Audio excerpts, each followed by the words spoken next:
Oversight Committee. He's a man who's fought tooth and nail to expose the full horror of the Epstein files. And his quest for the truth has already cost UK Ambassador Peter Mandelson his job after a world-exclusive interview with a scandal-hit Brit last week. Now Comer, a Conservative firebrand from the great state of Kentucky, is following the money. He's forcing the Treasury Department to hand over any financial documents related to Peter Epstein and his fixer-girlfriend, Ghislaine Maxwell. Congressman Comer joins us now. Congressman, thank you for joining us. The Epstein files have already cast a dark shadow over Washington and London. It's cost one ambassador his job. What happens next? And what happens with Prince Andrew? We're reading reports now that the scandal-hit royal could be next in your sights. Well, we're following the money. That's kind of what we did in our last major investigation when we were investigating former President Biden and his family. My background in the private sector is banking.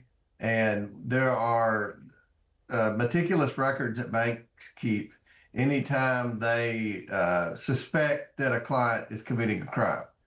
These are called suspicious activity reports. These are filed with the Treasury Department. And I'm very pleased to say that President Trump's Treasury Cabinet is cooperating with us. We have sought all the bank records and suspicious activity reports or bank violations affiliated with Jeffrey Epstein, and we're just going to follow the money. We know that Epstein had several different shell companies, several different LLCs, and he was banking with several different banks. We know that he has hundreds of bank violations, and like I said, if you're committing a crime, the banks will usually catch it.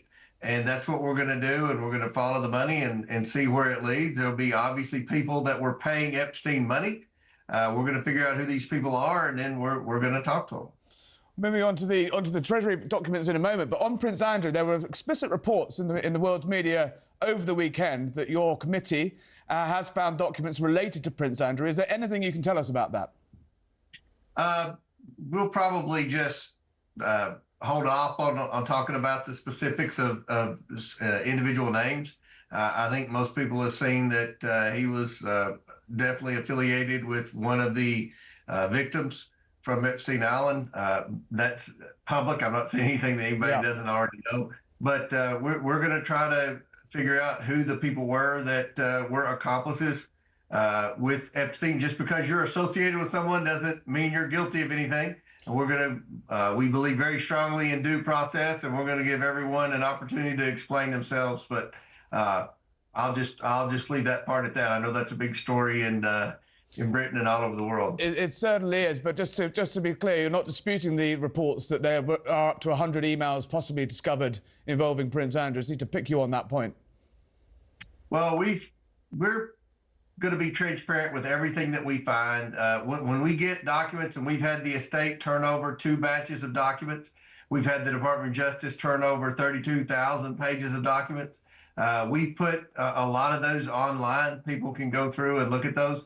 But other documents we haven't had time to go through yet. We just want to make sure that there are no victims' names that are published who don't want their names published. We know that in talking with some of the victims, some wanted their names in public and some did not want their names in public. So we're trying to respect the privacy of the ladies that were involved in the horrific crimes of Jeffrey Epstein and Ghislaine Maxwell. So we're trying to do that. And it takes a little time, but we'll be very transparent with that. You've obviously got a team combing through things there. When do you expect the next tranche to be released? Well, we're hopeful that this week we'll get some more documents in. We think that we've gotten the overwhelming majority of documents from the estate. I think there are still some more documents from the Department of Justice. And look, one of the biggest batch of documents would be the interviews that various federal agencies conducted with not only Epstein and Maxwell, but also with other people that were involved in the crimes that were committed at Epstein Island. Many of these interviews are currently sealed in federal court right now.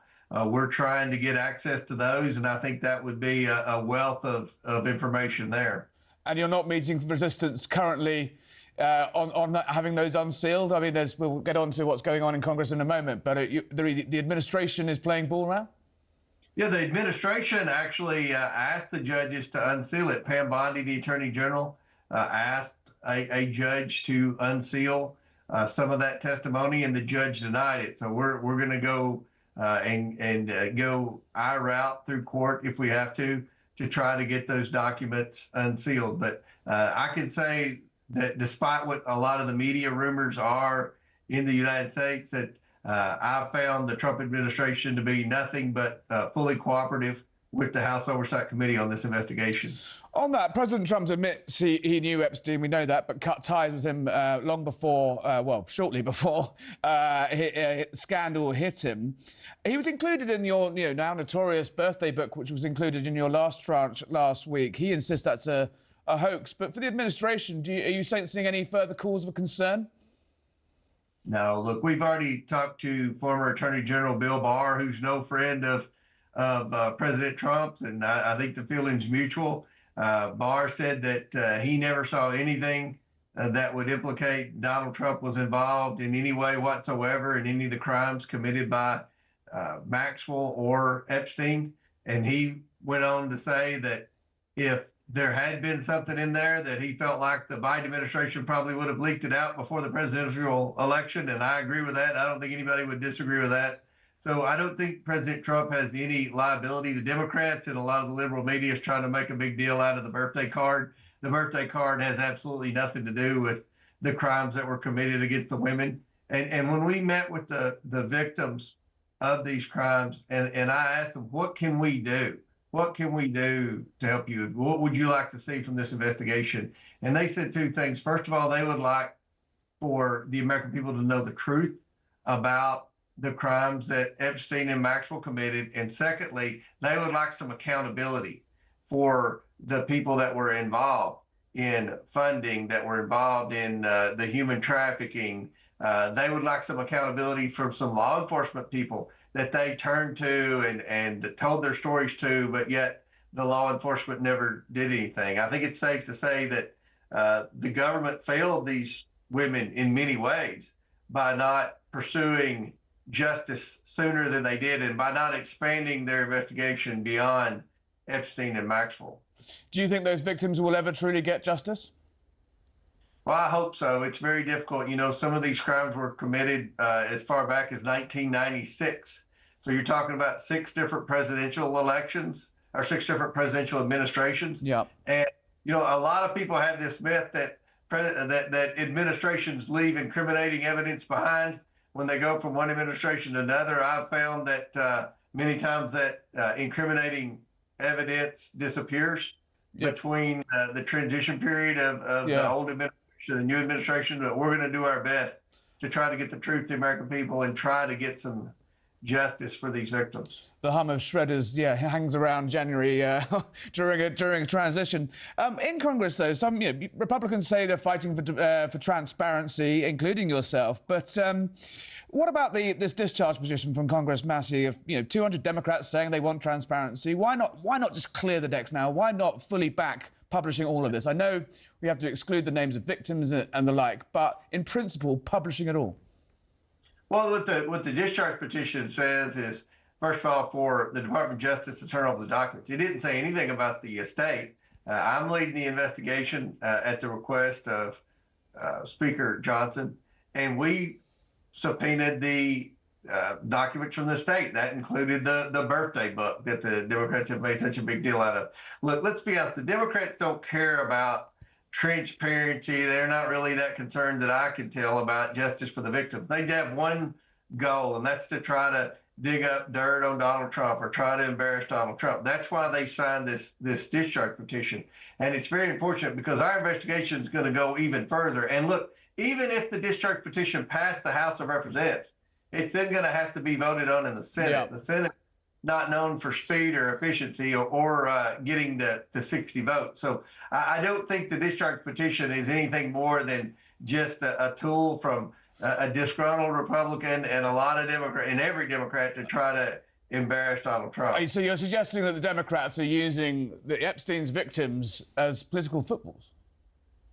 Well, so far, that's what it looks like to me. That's a terrible thing to say, but we've had opportunities to stand together and focus on releasing all the documents. I released 100% of the documents when we got the Epstein estate documents in, and the Democrats released one thing: the birthday card.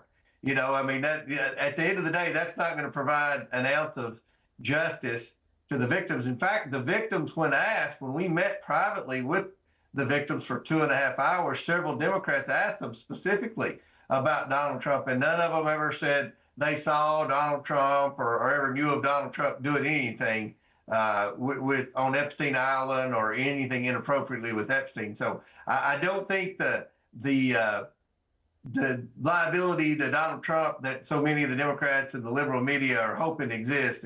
I'm pretty confident that you know, the only affiliation with Trump and Epstein is Epstein was active in the social circles in West Palm Beach, where Donald Trump is, where Mar-a-Lago is, and they you know, saw each other at events, and when Trump found out that Epstein was committing or potentially committing crimes with women, I think that's when he kicked him out of Mar-a-Lago, and I don't think there's any evidence that would suggest they had any relationship after that. So in your view, Trump is innocent or entirely? Yeah. In that case, Donald Trump, during the campaign for his re-election, put this, you know, Epstein files front and centre of a number of his rallies. He wound up the MAGA base pretty successfully on this. We had, you know, MAGA influencers invited into the White House and given the first tranche of the Epstein documents. And then he essentially U-turned, and now he says it's a Democrat hoax. What do you think is behind that change of mind? Well, it's an odd series of events. You know, it goes back to when Pam Bondi said she had the Epstein list on her files and she was reviewing it.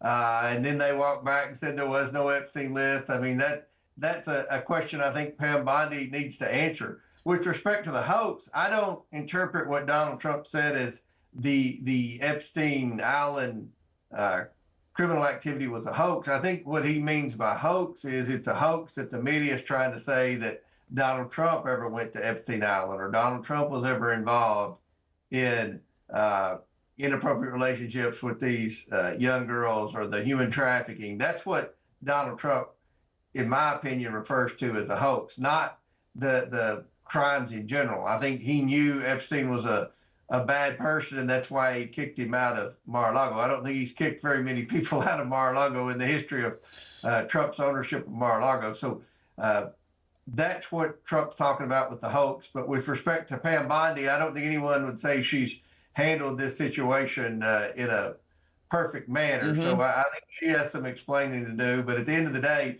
I can say since we've started this investigation on the House Oversight Committee, she's been fully cooperative, and I appreciate that. But she did say that the Epstein list was, quote, sitting on her desk, and then she said it didn't exist. Yeah. Which one was true?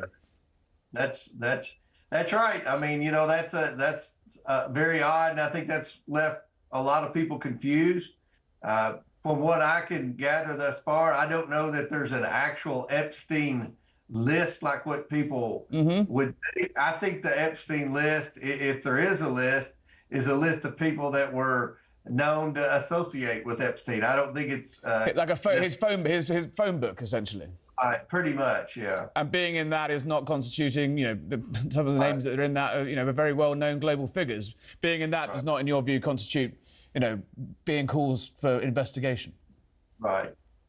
Yeah, I think, you know, just because you know someone doesn't mean you're associated with their criminal activity or you have any knowledge of the criminal activity. So I don't know if that's part of the reason that there was some initial resistance by the Trump administration, but I know the president's very frustrated because a lot of the liberal media is trying to say that he's covered up for himself or his friends, and I don't think that's the case at all. I think the president wants this to you know, be learned by the American people and then move on to the next issue. The president's frustrated because he's had a very successful first 8 months in office, and it seems like all the media attention now is on the Epstein files. And, have you discussed it? Have you discussed this with the president?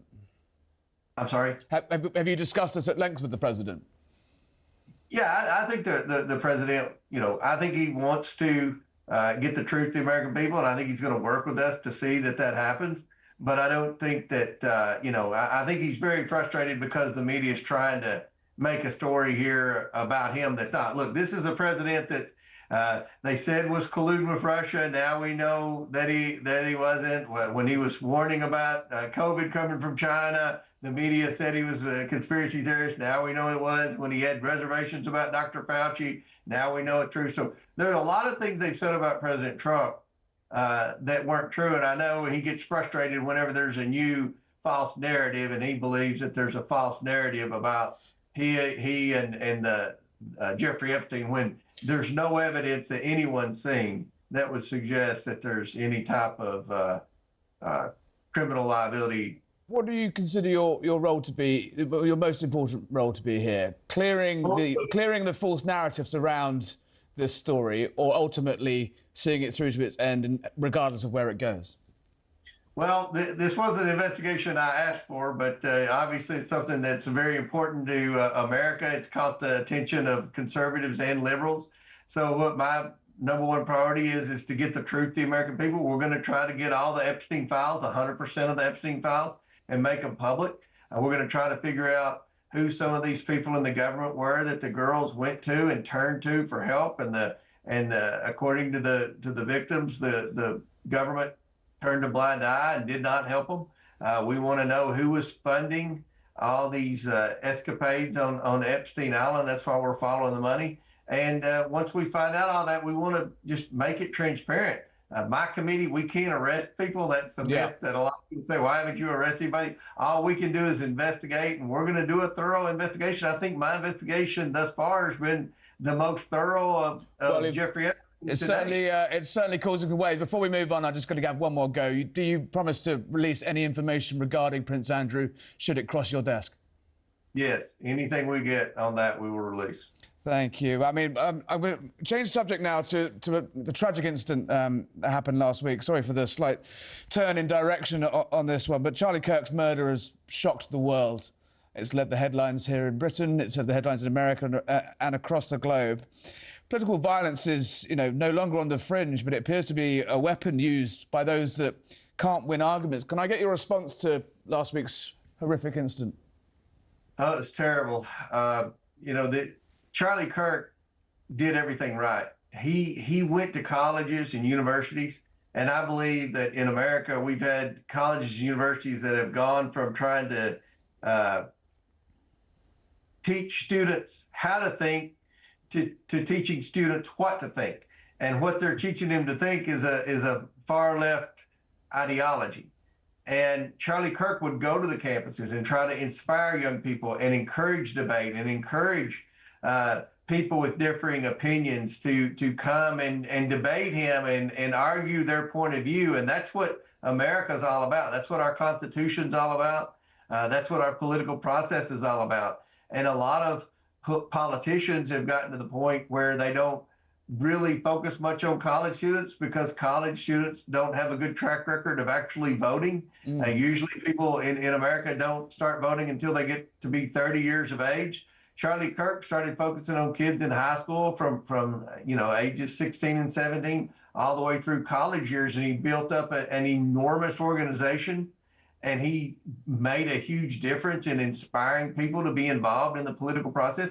And he didn't fight or advocate for any type of violence or ugliness towards those he disagreed with. He wanted to debate. He wanted to debate in public, and it's just awful what happened to him. Vice President Vance has said the message from this is no unity.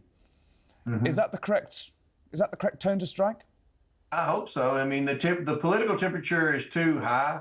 We have too much disagreement. It's okay to disagree, but when your disagreement turns to violence, then that's a problem. And we've got a situation in Washington D.C. where we September 30th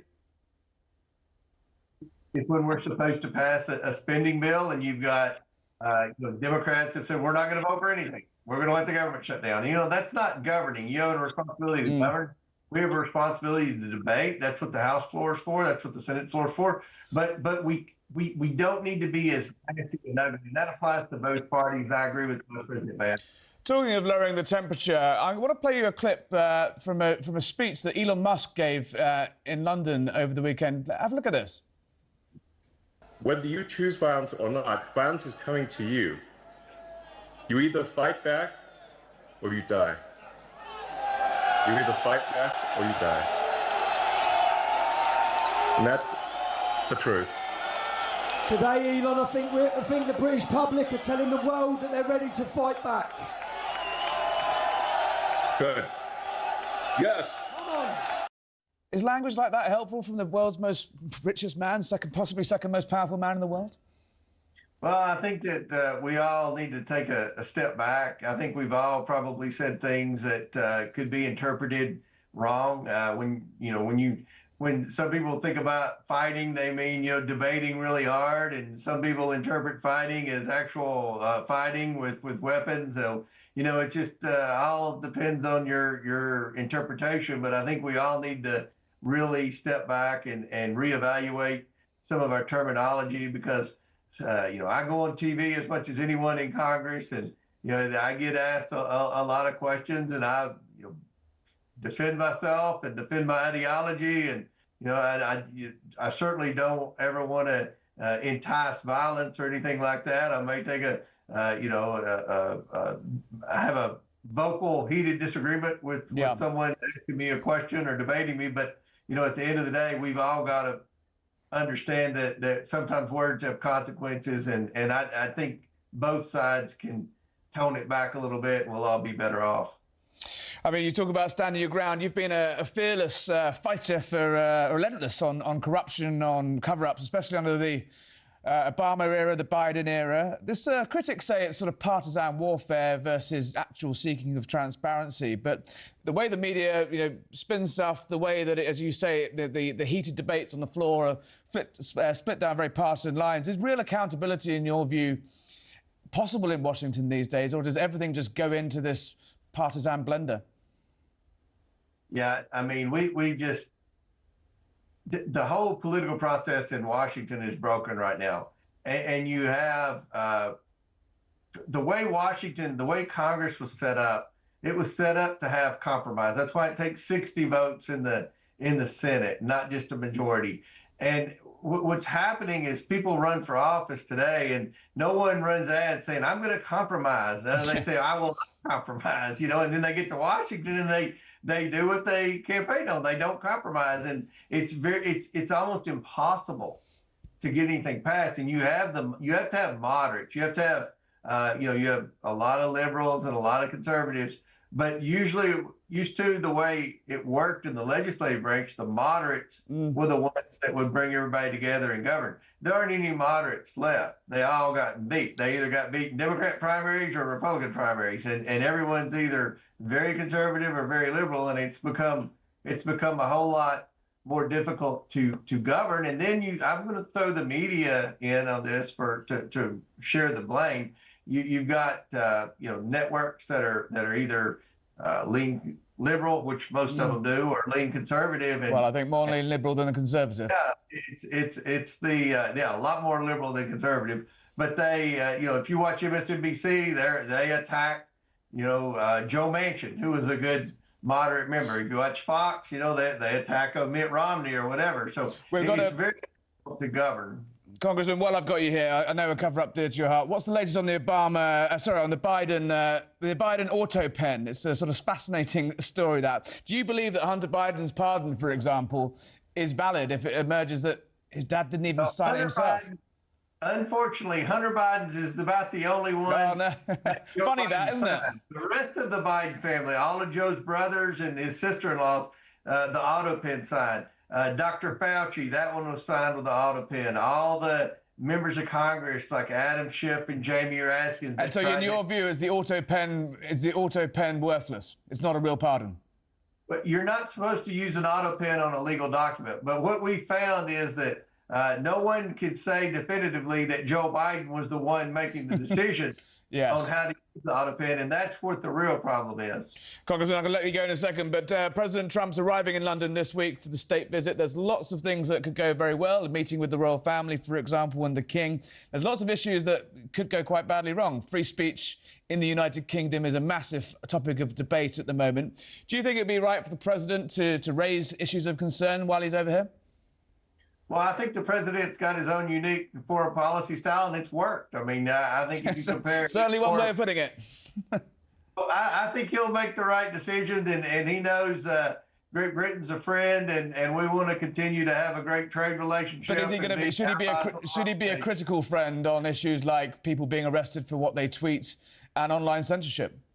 Well, I think if he disagrees with something that's going on over there, he'll say it. That's the kind of person he is. That's the kind of leader he is. But at the end of the day, I'm pretty confident President Trump knows that Britain's a friend and an ally, and we need to keep it that way. Congressman, I'm going to have one more go. Will we see anything about Prince Andrew in the next tranche of the Epstein files? Before you go on, yes or no? Probably not in the next batch. But not never. Yeah. If he's involved in, if his name's mentioned, you'll see it. Congressman Kerwin, thank you very much for joining us on Harry Cole's Save the West.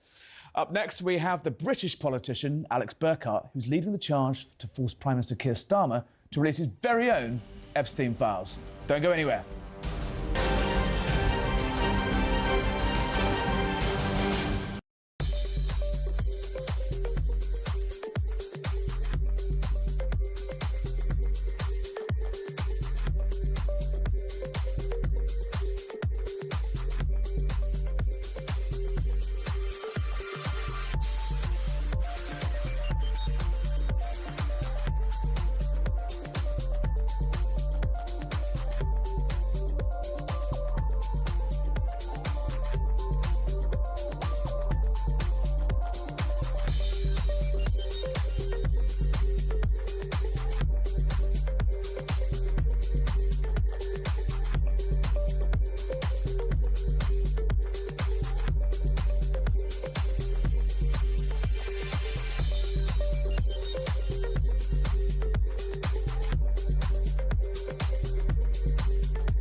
But for his own blind defence, all those Epstein-linked emails were leaked last week.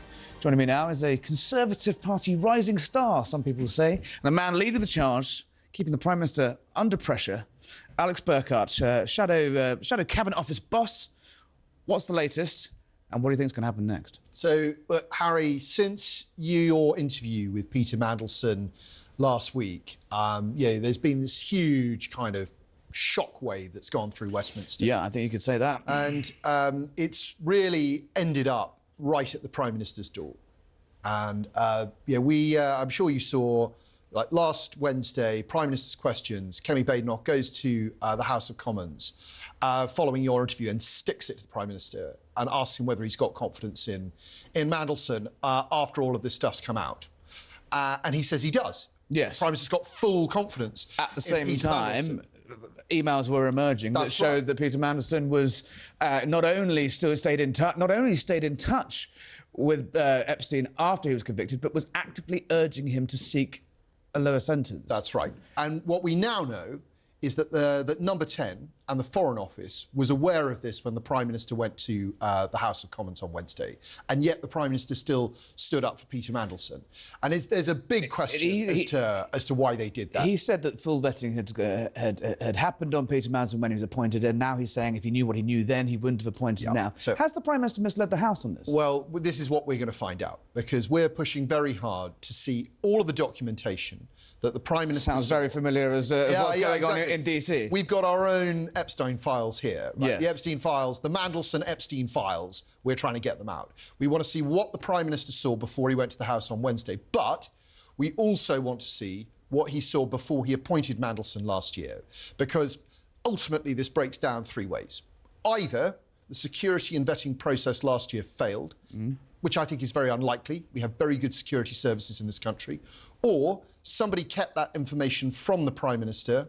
All eyes on the Prime Minister's Chief of Staff, Morgan McSweeney, who we know is a friend of Mandelson's, been pushing for Mandelson's appointment. That would be very, very serious if the Prime Minister had been kept in the dark. Or third, the Prime Minister saw this information and appointed him anyway and is now in denial about it. But look, the serious thing here, Harry, is that everyone now agrees that Mandelson shouldn't have been appointed. Yes. So who is going to take responsibility for that error? And at the moment, no one is taking responsibility. This is going to be an uphill struggle for you, though. You've written to the Prime Minister directly. Yep. I mean, I imagine where that letter was filed, it probably wasn't far away from a bin. You've got a debate in the House of Commons, a 3-hour debate on the floor of the House of Commons. Yep. But at the end of the day, the Conservatives are in opposition. Yep. You wiped out last year at the elections. If you're going to try to use Parliament, motions and wizardry to try and get these files turned over, you don't have the numbers. So I don't know that Peter Mandelson has the numbers on the Labour benches anymore. And we are going, at some point, sooner or later, we are going to be able to force a vote in the Commons on the release of those papers. And you're expecting Labour Party MPs to join in the divisions against their own government with you? If Labour MPs really want to go out and support a man who was backing a convicted paedophile and sex trafficker, well, good luck to them. But I'm not sure that they have that much love left in their hearts for either Peter Mandelson or, for that matter, the Prime Minister. So it's beginning to look a little bit like, well, what happened with Boris Johnson, where eventually his own party turned on him. Do you really think Keir Starmer is in that much danger because of this? I've been, I'll be honest with you, Harry, I have been surprised how quickly the Labour Party has cracked over this. You've got Labour Party members coming out in public saying that the Prime Minister needs to go. You will be well aware that there are Labour MPs briefing openly behind the scenes that this can't carry on and that heads must roll. And in the background to all of this, you also have today's new scandal in Number 10, where the Director of Strategy has had to resign because of emails from 2017. We'll talk about historic online actions in a moment, but just remaining on the Epstein files, two questions. One on the back of James Comer's interview with us there. It sounds like Prince Andrew is in a lot of trouble. I mean, this couldn't come at a worse time for the royal family and the White House and Number 10, who are all arriving in London this week for Donald Trump's state visit. This risks blowing up the whole thing, right? Yeah, well, look, we said to the Prime Minister last week, let's deal with this now. We don't want things to overshadow the state visit. Well, it's going to. If you're having a debate. No, it is now, because what the Prime Minister could have done was just release all the information last week. Instead, it's dragged into this week because he's in hiding. He's trying to hide from the public, hide from the press, what he knew and when. And now it is going to get in the way of the state visit. There's nothing that we can do. Aren't you doing just what James Comer said the Democrats are doing, which is trying to make mischief at the most inopportune time for a leader they don't like? This is a Prime Minister who's made mischief for himself. He made a very bad appointment. He hasn't been clear with the public. He may have misled the House. He needs to get this all out in the open. So it's a question of whether it was his willful blindness, his actual blindness, or just incompetence. Yes, exactly. Keir Starmer he absolutely gave you guys a tonking last year, promising competence and honesty and integrity and a new way of doing things. How's that going for you so far? And given how bad this government has been on a number of issues, why are the Tories still in the toilet in the polls. Yeah, look, as you know, we've got a very complex political situation here at the moment. Yeah, we've got three-party politics for the first time, and that's making life challenging for us. But what I would say to you, Harry, is that last week it was Kemi's questioning off the back of your interview that pulled the crucial bit out of the Jenga tower.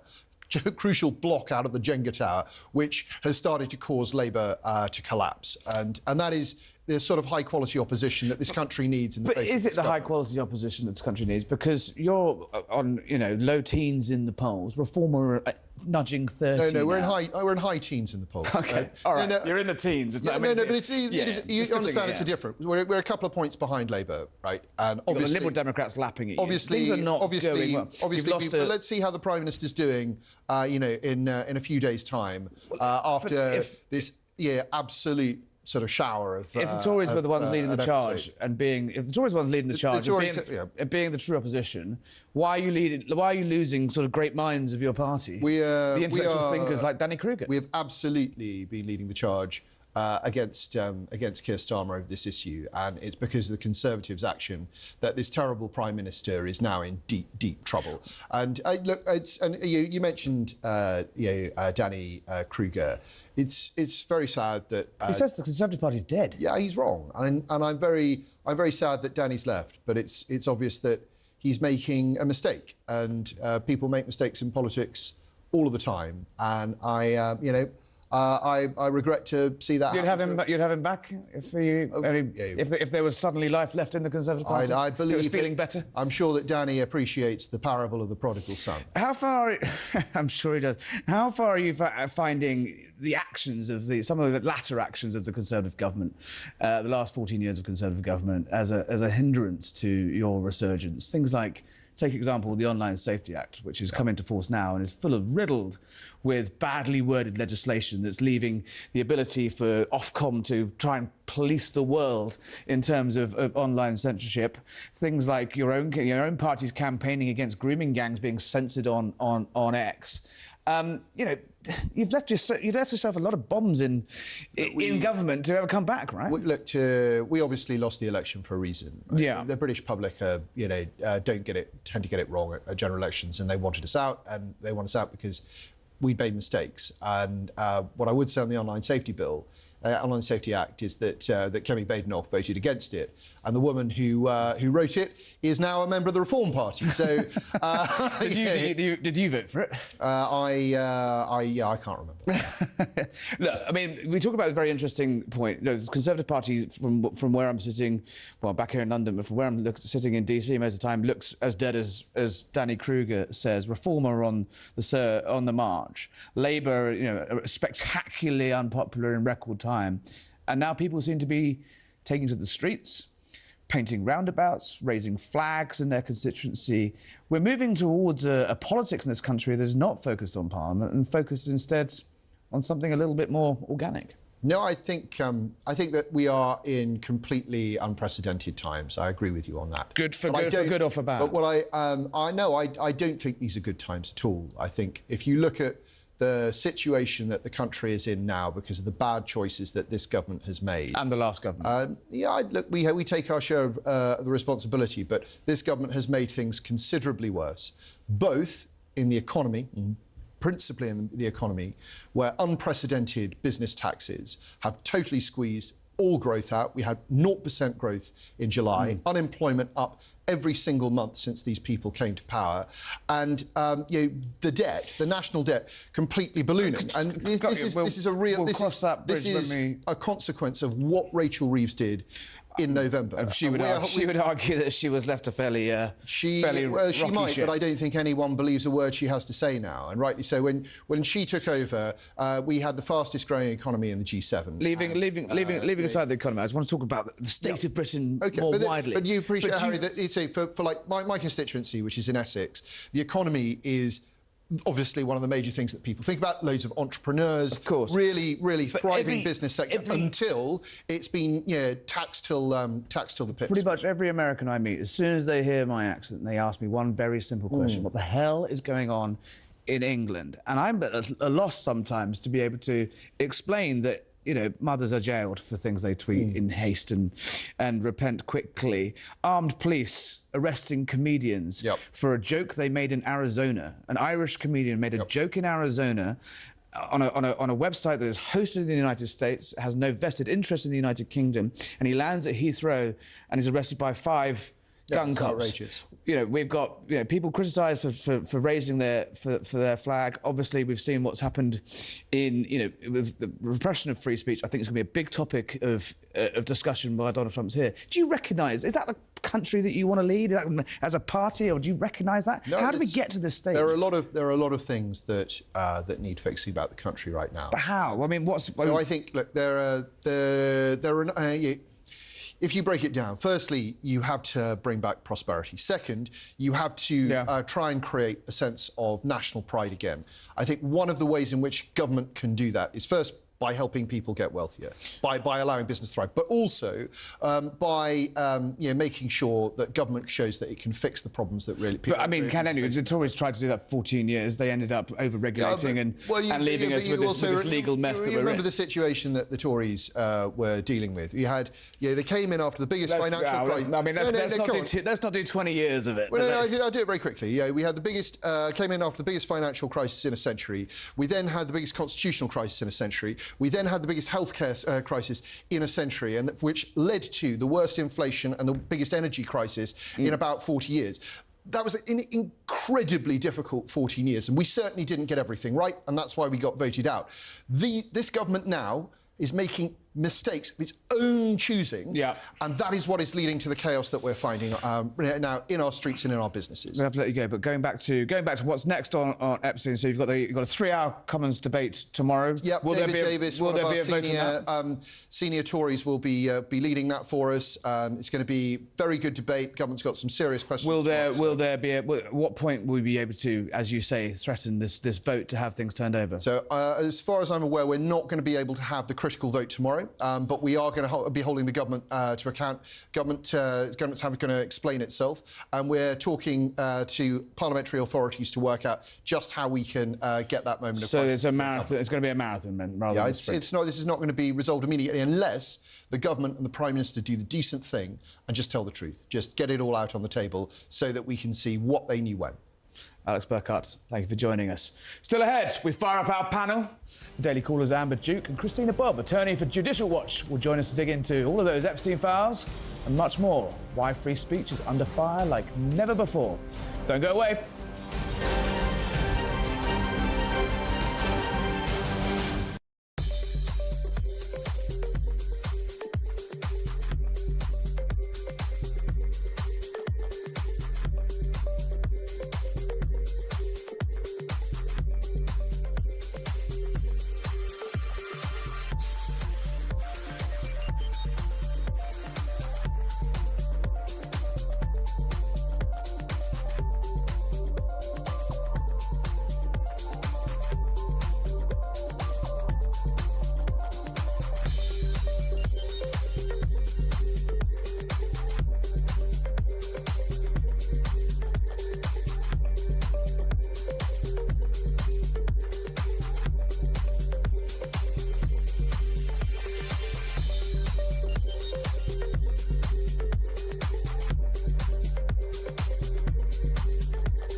The Epstein files are still rattling on both sides of the Atlantic, raising urgent questions about power and accountability and costing people their jobs. Joining me tonight for our panel, Amber Duke, senior editor of the Daily Caller, and Christina Bobb, an attorney for Judicial Watch. Amber, let's start with you. These Epstein files have already caused a sacking in London. When can we expect to see sackings in Washington, if ever? Well, I guess we would have to see it. I'm sorry, go ahead. Amber, I guess you go ahead. I guess we'll have to see an analogous situation, which would be if a political leader is seen to have continued praising Jeffrey Epstein after the allegations against him were made public. But I think, the through line here is that the American people want more transparency about the documents. The Oversight Committee, led by Republican Jamie Comer, who was on your show earlier, has been releasing more information, including bank records, the copies of the entries in that diary that was given to Jeffrey Epstein, the birthday card that was given to Jeffrey Epstein, and some other information. But ultimately, people want to know who were the clients of this supposed massive pedophile ring. And I think until they get that, there's still going to be dissatisfaction. Well, yeah, on that point, Amber, I think it's, Donald Trump campaigned incredibly hard to have these files released and then said, oh, actually, it's a Democrat hoax. Surely the voting public just hear and see the hallmarks of a cover-up. Yeah, I think that's true to an extent, but I will also say that when you look at polling, you see that people do have very strong feelings about the Epstein files. They believe they should be released. They think that the Trump administration is covering them up, but it ranks as a very low priority issue for them. It's way down in, the 10 to 15 level issue priority category. So in terms of political ramifications as we head into the 2026 midterms, I don't think this is going to be something that's really on voters' radar. Christina, it may be an issue being blown up by the Democrats for sure and the media, but yeah, as Amber says, not really focusing on voters' minds. But in terms of the victims, you've fought Washington corruption and cover-ups on the front line yourself. Do you believe his victims will ever get justice? I think there will be some level of transparency, and I think it's absurd that the Democrats are now accusing Donald Trump when Ghislaine Maxwell herself says that he was never involved, he was cooperative, and he actually was one of the informants originally way back in the beginning when they went after and targeted Jeffrey Epstein. And Democrats have had plenty of opportunities. Republicans have had plenty of opportunities. This has been going on since 2006, and the entire Biden administration, the entire Obama administration could have done something about it, and they didn't. So it's a hot potato that has landed in Donald Trump's lap.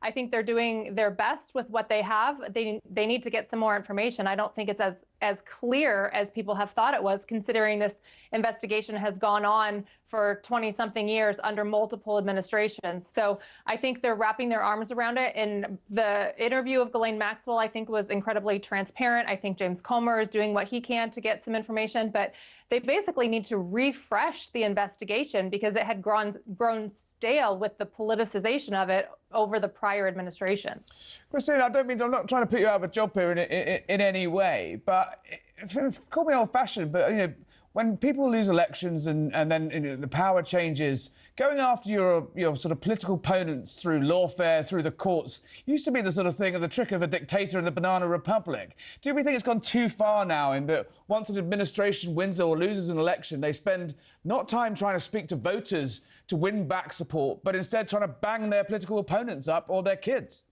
I think it's gone incredibly too far, but the problem we have is the left is still coming after the right. As we have this conversation right now, I am still a criminal defendant for a crime that never occurred. And everybody knows the crime never occurred. And the case got dismissed in Michigan. I'm in Arizona. You've got all of these liberal cases that are still ongoing. And so I love the idea of everybody just taking a break and stepping back. But we can't until they agree to stop. It's a situation where they have guns to our heads saying, put your weapons down. We can't. They have put us in a position where conservatives have to fight back and they have to investigate these people because they're coming after us. And if we don't expose the corruption and we don't expose, and I'm not just targeting left, although the left is the one that's using lawfare the most at the moment. Because they're in opposition. Right, exactly. But they have put us in a corner and forced us to fight for our life, and we're fighting back, and they're going, hey, stop fighting us. And it's like, wait a second, you guys are the ones that still have open cases against conservatives, against Trump supporters in Arizona, Nevada, Wisconsin, Michigan, Georgia. I mean, those cases are all still open, other than the Michigan one was just dismissed this week, or last week, I should say. So, yeah, I totally agree with you. I would love nothing more for all of this to stop, but we can't until we know we're not going to be targeted again. I got you. Amber, Congressman Coleman was pretty fascinating there on Prince Andrew. Obviously, we've seen the fallout for Peter Mandelson and the government here. What do you reckon? It sounded to me like he was pretty clear that there is some Prince Andrew documentation within the Epstein files that we could be seeing quite soon. What do you think the fallout from that's going to be? Yeah, I mean, we'll see. We'll believe it when we see it, I think. I mean, one of the problems is that there's been a lot of overpromising as it relates to the Epstein documents. And we've also seen the Democrats who didn't care at all about the Epstein investigation while Joe Biden was in office, running around with signs saying that Trump is a pedophile and that there's surely going to be something in there, or there is something in there that the Trump administration is trying to hide to prevent his apparent culpability. And yet all of the Epstein victims who are still alive when they came to Washington, D.C., were interviewed by NBC News and said that they had never seen anything untoward from Donald Trump. So I think there is a high degree of caution that people have to take with all allegations until the evidence is presented publicly. Guys, I want to move on. I want to talk about Elon Musk. He's been blasted as dangerous by our Prime Minister Keir Starmer here in London. He joined a Unite the Kingdom rally. 150,000 people marched on London, organised by controversial figure Tommy Robinson. Over video link, Musk told the British people that violence is coming to you. You either fight back or you die. Christina, is that useful for the world's richest man to be weighing in the politics of a country that's not his own, and supposedly an ally, and using language that at this time, particularly this week, seems pretty off? Well, I would certainly hope that he didn't mean fight back with actual violence, but fight back by protecting your rights, with your vote, with all of the political process that we have. So I would, having not heard that phrase from him myself, I will give him the benefit of the doubt that that's what he meant. Let's watch the clip. It's quite stark. I want to get your reaction to this. Whether you choose violence or not, violence is coming to you. You either fight back or you die. You either fight back or you die. And that's the truth. Today, Elon, I think the British public are telling the world that they're ready to fight back. Good. Yes. Come on. Amber, bring you in here. Elon Musk, we thought he was walking away from politics to go back and carry on making electric cars. He was out of the administration, but he's clearly not out of the public eye in terms of politics. What do you make of that clip? Yeah, I would have used a different phrase there as opposed to whether or not you use violence. I would say outright, you shouldn't use violence, even if you believe violence is coming to you. He should frame it more in terms of self-defense. All of that being said, I think the key thing here is that Elon Musk has been a consistent proponent of free speech. He obviously has been targeted by the British government for his platform X, which he has been accused of using to spread disinformation, which is apparently criminal now in the UK and in Britain. And I think it's a real shame that that people there seemingly don't have the ability to exercise free speech. And that really is an existential threat for a democracy. Christina, the awful incident last Thursday, the horrific murder of Charlie Kirk. Seeing Elon Musk use language like that, especially this week, as we sort of said, is not helpful. But we've seen, it's not just Elon Musk, is it? The left have been celebrating his murder online. The right declaring that they're going to rise up and start a new movement. I want to get both your opinions, but Christina first, how influential, and it seems like a sort of quite blasé question in a way, but just a week on, but how influential was that moment in American history? And are we at a turning point? 100% we're at a turning point. I think a lot of people saw what the left was actually doing. And we can talk about Elon Musk and we can talk about all this rhetoric, but the facts of the matter is when you have one side calling the other side Nazis and Hitler and hitting this rhetoric over and over and over again, trying to justify violence against this one side, and then we see someone like Charlie Kirk assassinated, it really should wake people up to say, you know what, this language is dangerous. To your point in the earlier segment, the language itself isn't violence, but it leads people to violence. J.D. Vance, the Vice President, obviously a close friend of Charlie Kirk, an ally. They work very closely together. It's an argument that J.D. Vance would not be the Vice President without the influence of Charlie Kirk behind the scenes. But he says tonight that this is not a time for unity. Is that the right message? And what does he mean by that? And is it too late for words like "come together"?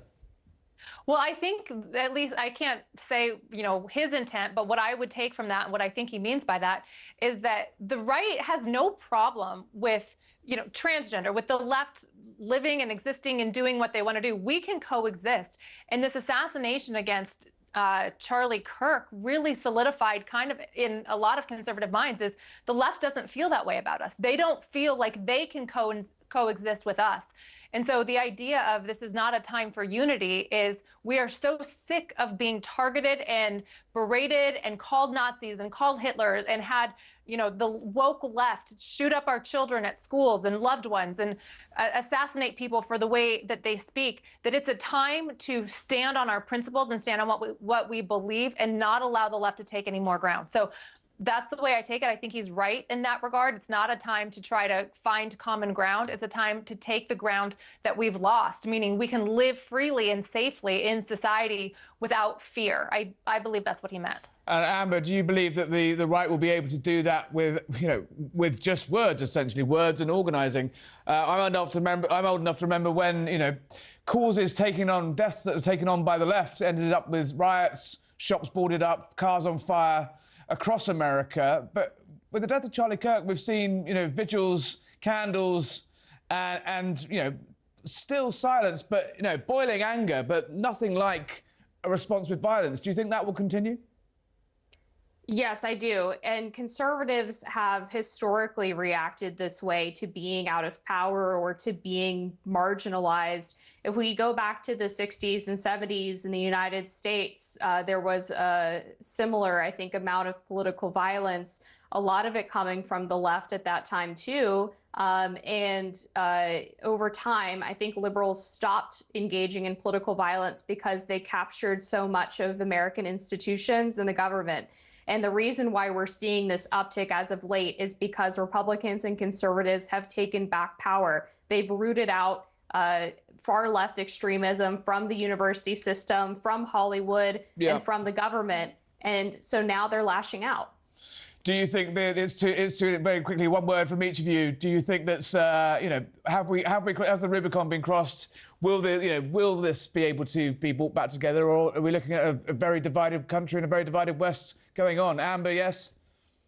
It's going to be very divided for a while, I think. Christina, are you more hopeful or not? I am more hopeful. I think we'll eventually get there, but it's going to be a fight. Christina, Amber, Duke, that was Harry Cole Saves the West. Thank you for joining us.